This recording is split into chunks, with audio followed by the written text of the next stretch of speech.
If you can understand what I'm about to say, thank you for the work you're doing.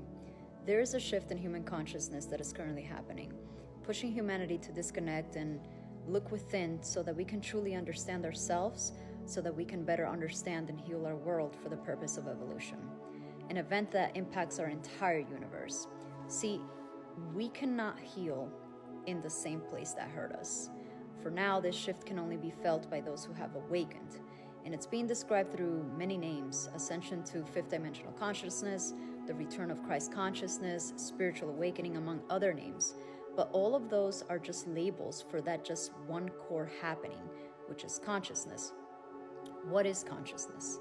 From my personal experience, when I first started experiencing this shift, it was like I finally became aware of myself, but not the identity self, the self beyond this physical, temporary body, the observer.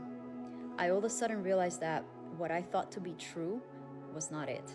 I had no other choice but to surrender everything that I thought I knew, which in truth were just programs, beliefs, concepts, and ideas that I had picked up along the way from others while I was looking for myself outside. I now know that I am everything, but I am also the nothing that becomes aware of itself. I can now see the interconnectedness of everything and everyone. This is how I now know that coincidence doesn't exist. It's synchronicities of an invisible network that connects all things and everyone. Albert Einstein said it best. He said, coincidence is just God's way of remaining anonymous. Now, in the coding of the Bible, in keyword coding, John 3:7, you must be born again. This is it. I felt that the person that I was had died and I was experiencing a rebirth. And at first, I thought that I was going crazy. But knowing what I know now, I was actually becoming sane in a world where insanity is considered being normal, realistic, and falling in line with the person in front of me. Yeah, no thanks. I'll think for myself and I will carve my own path. See, during this time and where your being is experiencing this rebirth, your mind truly becomes that which resembles the mind of a baby. You are now learning and observing new knowledge through frequency and vibration, which is how the mind of a baby learns in its early stages. You become aware of all energy, which can become overwhelming.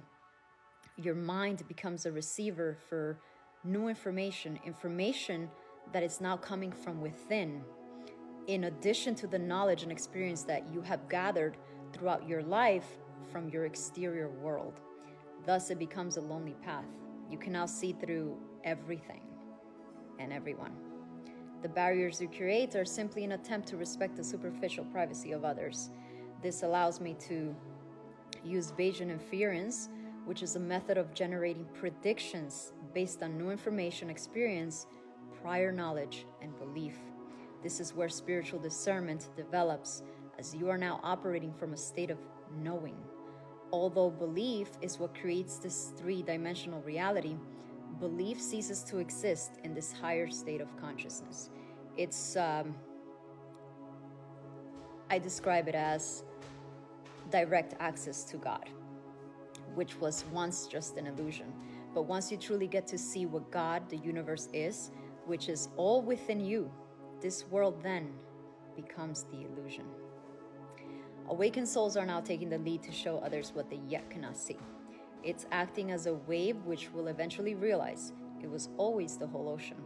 I call this first wave of awakened souls the Ark, courageous and strong to take the ridicule, the judgment. But let me remind you that all great visionaries, the greatest minds, the greatest leaders to ever walk on this earth were first ridiculed, humiliated, and condemned by those who couldn't see what they could. It is only now that their visions have become our reality that we praise them. There is no stopping this shift in consciousness. It is our future. We must match the frequency of where our world is headed. A beautiful world of unconditional love and unity. A world led by the heart in balance with the mind.